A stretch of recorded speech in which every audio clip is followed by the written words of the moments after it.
Hello out there YouTube land, my name is Larry and welcome to my channel. Today we got a little project going on. It's a Singer sewing machine stand, and we're going to get us two pieces of wood here. We're going to make us a top for it. There's the two pieces of wood right there. We've also got us some flat bar here to drill holes in and mount it to the top of the table, because if you don't, what you'll see is you're going to run out of a little dip here. It'll come up so the boards will not set flat. So we've drilled this one hole in each side of it, and then 4 holes on the outer edge of it to mount the boards to. And our next step is to actually burn the boards. We're going to toast these things, pretty much burn them up, and then take a wire wheel and brush them out. And then we're going to apply the coat, stain, or paint, whatever we decide to put on them. We're probably going to go with a shabby chick design this time. I'm not sure. Sometimes I get into the project and change my mind, but I kind of try to match the colors, you know, according to what some of these people want in our area over here. And kind of went with the white down below on this one, old matte white finish. And then, like I said, the boards, I'm still contemplating what I'm going to use on those. I may go with a sun bleached gray, like I did on a little table I just built, or I may go with kind of a turquoise, greenish looking color, and maybe with some inlay or something like that, so stay tuned. Now this log here is cedar, and we cut the boards we're going to be using for the Singer sewing machine are cut out of pine, and we cut our own with our own little bitty homemade, or I say homemade, no, it's not homemade. I do have a homemade built sawmill, 2 of them as a matter of fact, but we cut these pine slabs out of a pine log. We went out actually and got some of these big old pine trees like you see there, dried those out a little bit, and put them on this little Harbor Freight sawmill. And then we cut our slabs to use on the Singer sewing machine. So a lot of this stuff we make ourselves. I guess you call it homegrown.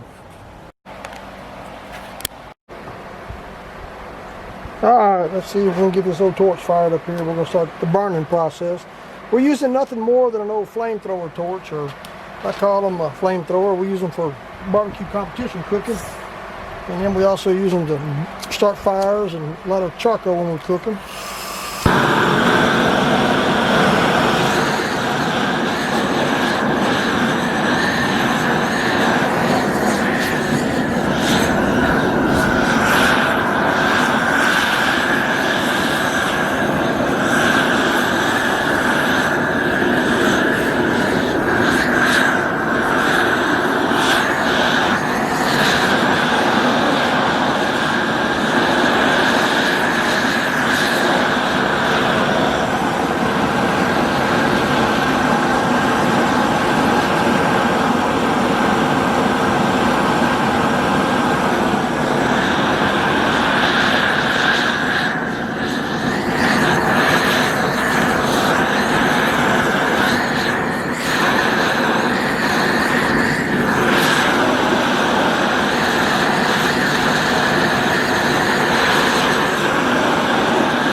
Alright guys, I'm not going to burn the whole board for you. I think you've seen how that's done. The purpose of really burning the board, as far as I'm concerned, and for the purpose of what I'm using it for, is you'll burn out a lot of the soft material that's in the piney wood or whatever wood you're burning, and it'll leave higher ridges there. So when you put a stain on there, it kind of gives it a multi-layer finish. Pine is easy to burn. It also dries the board out if it's a little bit wet still. You've seen probably in this section right here, there was a couple spots that moisture popped up, so you're burning a lot of that moisture out of there. Now I'm going to continue burning these boards right now as we go along, and once I get it done, I'll get on the wire wheel process, or how I'm going to brush the dead stuff out of it, and I'll show you that next. Alright guys, now the next step, what we're going to do is we're going to take this wire wheel. Let me get over here where I can see the camera. There we go. We're going to take this angle grinder, and we got a wire brush on it. And if you're going to use this, guys, make sure you got eye protection on, possibly hearing protection if your noise bothers you. Be very careful. This stuff will sling off of here. And I've had some of them poke me in my belly, poke me in my shirt, sling off. It doesn't hurt you, it doesn't kill you. Let's hit you in the eye or something like that. It'd be very dangerous, but be careful using this. This thing spins and these little things will throw off of it. So now what we're going to do is we're going to try to cut some of this out of here. I'm not going to do the whole board, but I'm going to show you how I normally do it. You're also going to get dirty and dusty. So again, protection, protection, protection.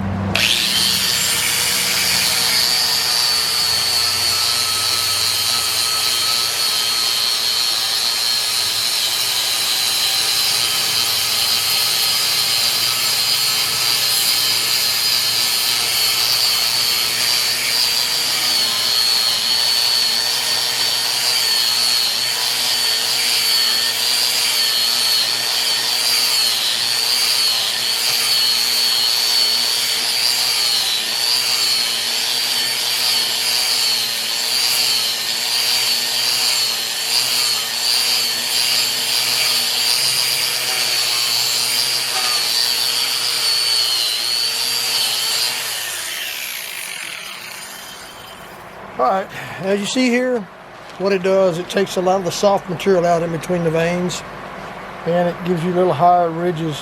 Kind of makes it like a 3-step or 3-phase, or I don't know what the correct terminology would be, but it's making it look like it's got a step level in the board all throughout it. Here's a high ridge, high ridge, high ridge, high ridge, and then all the soft stuff that the torch burned out, we just buffed it right out of there. So when you put a stain on there, or finish, or paint, or whatever you're going to do with it on the final stages of it, it actually gives it a little more accent to the wood. So that was my tip on how to actually change a piece of pine board into something that's really actually pretty nice. Stick with me and we're going to show you the rest of the project as we go along. Well guys, we made it to the final step of cleaning these boards up. Take a look at that. That'll give you some idea of where we took them, so you know what to expect at the end when you put your paint or your stain or whatever you're going to use to finish them up.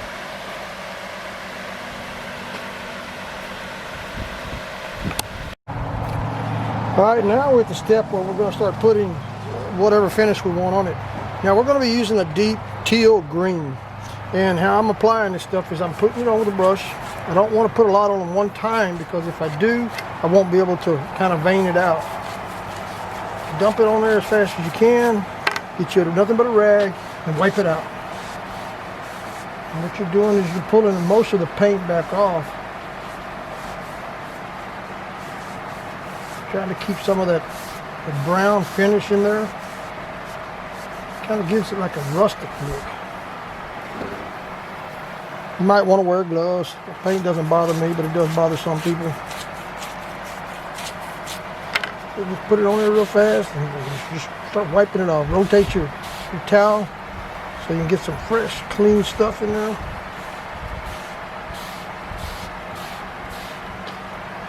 Rub it evenly as possible so that you won't be able to tell where you started and where you stopped at. Got a knot right there. Starting to get messy now.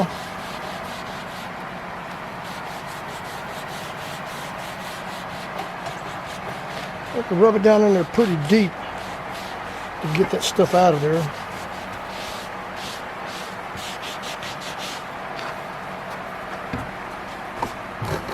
That's pretty much what we was aiming for. We wanted to kind of give it like a rustic look. And by doing it the way we're doing it, it seems to be coming out pretty good. We just don't want to coat it completely solid teal green. We want to kind of let some of the brown wood show through it. But yeah, continue like that and get the wood where you want to finish it. You may want to go solid green or solid yellow, orange, purple, blue, whatever it might be. But yeah, just put a light coat of paint on there. Sometimes it helps also to thin the paint out with water. if you don't want a real heavy finish on it. I've done that many times. To take a spray bottle and spray it as you're putting the paint down to make it thinner and easier to remove. Well guys, let me add this much, a little bit more to the video here. If you're working in an area in direct sunlight like I am today, it's 104 degrees out here, 103, 102, something like that. Heat index of probably around 110. Like I said earlier in the video, get you a spray bottle and spray the wood first. It makes it where the paint will actually be easier to wipe off. If you don't want it that thick, this is going to be your best bet.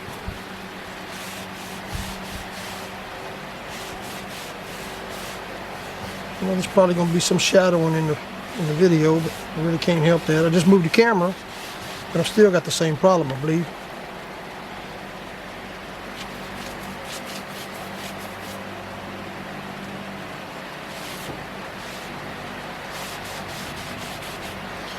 If it's still not good enough, spray some water on it, dilute it down some more.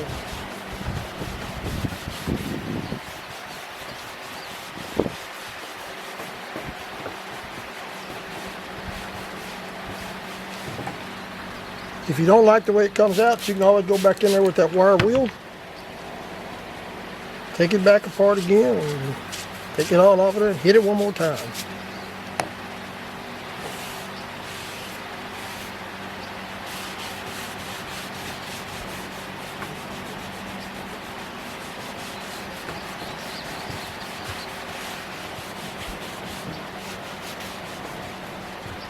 Probably never going to get it right the first time.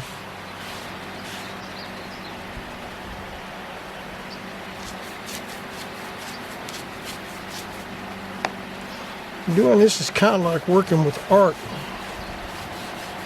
You can always put some paint back over areas where you messed up, right? Okay guys, that gives you an idea of how I'm putting this stuff on. Like I said, you're going to see a couple of areas over here to the right that's not blended good. Well, I'll go ahead and take care of that by watering it down and moving some of it out of there.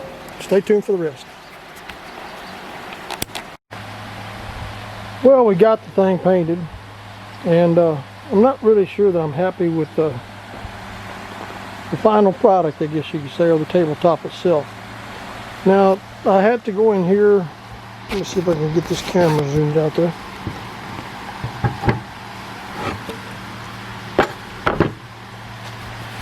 You see here, to mount this piece of plate, the single sewing machine, I had to use some bolts.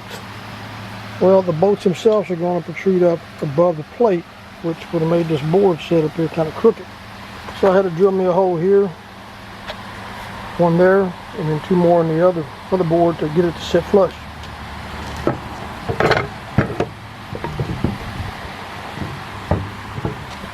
Like I said earlier, I did drill 4 screw holes in each plate piece of flat bar to mount that flat bar to the bottom of the table with screws. I think I'm also going to kind of change up the top of the table a little bit. I don't like them squared edges, so I'm probably, well, my battery pack went dead, guys, so I had to pick up where I left off on the video, and I think I was at the section where I said I don't like the top of the table. I don't like the squared edges around it, so I'm going to take a sander, and I didn't finish up the ends anyway yet. That was the last step, because I wanted to make sure the thing was centered on the Singer sewing machine stand by itself. So I'm probably going to take a sander, DA sander, and sand these edges over a little bit, make them a little more rounded, and kind of give it a little different shape there. So I'm just not quite happy with it, so let's get the sander out and see what we can do to make it look a little unboxy or unsquare. Alright guys, now one of the last steps of getting close to the end, what we're going to do is we're going to actually take a DA sander, and I actually have a Bauer. See if we can get you a shot of that. A Bauer from Harbor Freight Tools. Now, I'm not endorsed by this company, or they don't pay me anything to make this video. However, I got to say that this Bauer sander, well, it's actually a polishing sander, It's actually pretty good, but it does have its downfalls. I don't like the way the vents exhaust out. It kind of wants to blow the dust in. It kind of comes out of this area right here, and it blow it in your eyes. But otherwise, for what you pay for it, it's really a pretty good sander. Now I'm gonna go in here and just lightly sand across the top of this.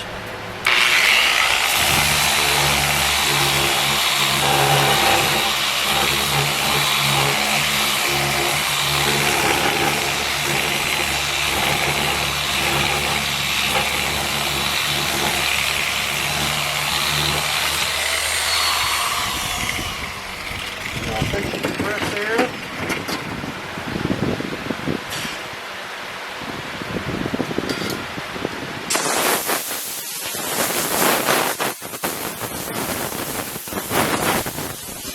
Blow all the loose stuff out of it before I put a clear coat on it, like a polyurethane or something like that. But it gives it that really old rustic look. You know, you're putting paint in, you're taking stuff out. You're actually you're taking wood out. You're putting paint in to fill in voids, and you're going ahead and sanding it back out with a brush and wire brush, or buffing it out, and you're putting the paint on, and then you're going back and it's put on, take off to get that old rustic look. Next step, we're going to go ahead and mount it to the bottom of the Singer sewing machine, and then we're going to put some polyurethane on top of that to see what the final finish will look like. Well, now the rains are here, but to give you an idea of what I used on top of it, it's a Varathane Ultimate Polyurethane Oil Base. That's what we put on top of it, man. Varathane Ultimate Polyurethane is really a great product. It's a semi-gloss. Now to take you in there to show you the top of the table. I really wanted to put this thing outside so you could see the sun on it, but the rain is here, as you can see by this part of the video. Well, as you can see, Mother Nature is doing her job, and yes, we do need the rain. We're up here in East Texas, and it's been dry for about the last 3 or 4 weeks, and we welcome rain. God's greatest gift. All right, now back to the table. I've only got one coat of that Varathane on there, that polyurethane, Varathane Ultimate semi-gloss, but it's looking pretty nice. We'll probably put 2 or 3 coats on it.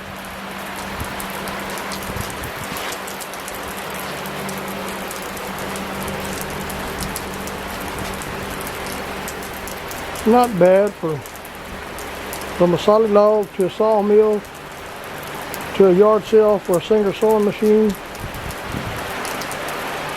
and then some of that good old Varathane High Gloss teal green paint, a torch, a burning torch to burn it to get that design. But there she is, guys. I hope that y'all enjoyed the video. I welcome all comments, suggestions down below. We actually really appreciate if you put us some comments down below. Not very many people follow our videos. Not very many people, I guess, like what I do, but I sure enjoy it at my older age, the semi-retired. Again, hit the like and subscribe button. Thanks for watching.